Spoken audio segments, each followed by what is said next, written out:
My name is Ashford. I'm a brother, I'm a son, I'm an engineer, and this is my story.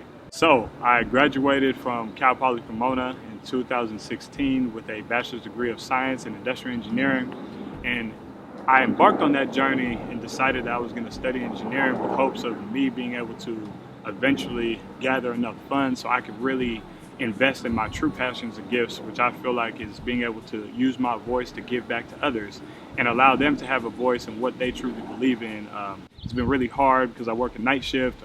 I get 3 days off, which is nice, but I work 14-hour days. So a lot of times I'm so tired. It's been really, really challenging for me to be able to give back to others in hopes that they'll be able to receive what my gifts are. In 2016, I was diagnosed with Crohn's disease, and having Crohn's disease has been a challenge for me. It's been very difficult because it causes a lot of harsh symptoms. One of the symptoms that hit me the hardest when I initially was diagnosed with it was severe weight loss.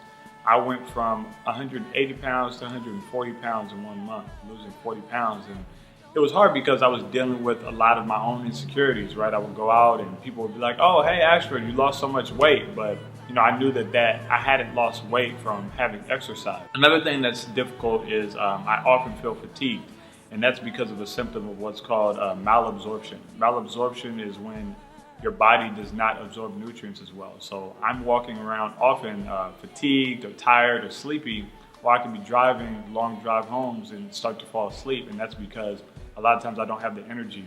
And another thing that was hard was the cramping.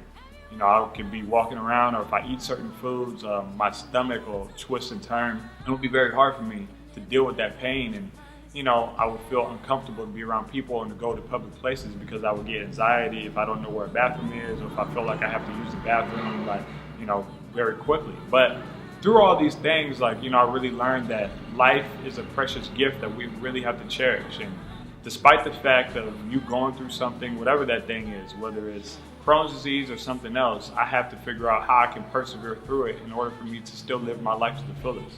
The universe is not a respecter of persons, it's a respecter of what you go through and how you overcome that. And that's what I've been learning about myself, and that's what I've been overcoming and dealing with my situation of Crohn's disease. Yeah, so I've had a vast experience of just being able to venture off and really try to find out what my passion is. My college experience was a huge thing for me that helped me to come into fruition of that. And I still think I'm working on that, but my true passion is to be able to give back my voice and to be able to help others who don't have a voice have a platform to be able to use their voice to help themselves. I've been working day to day to figure out how I can help others to be able to do that.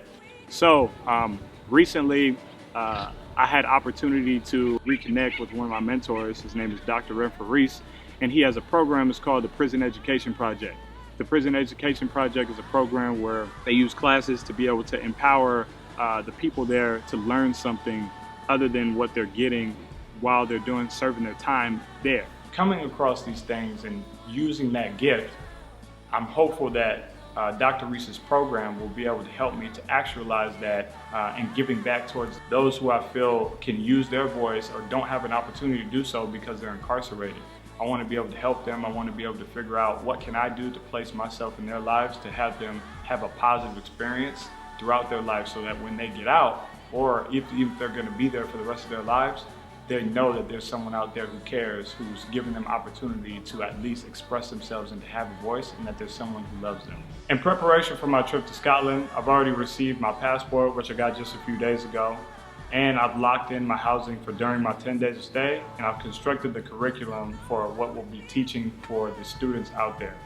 The only thing left for me to do at this point is to be able to purchase my plane ticket and have money for traveling expenses. Money has been tight over the past few years in paying for my medical bills as well as supporting my family. So raising these funds has really been a challenge. So I'm coming to my community now to ask for support to raise $2,100 over the next 12 days.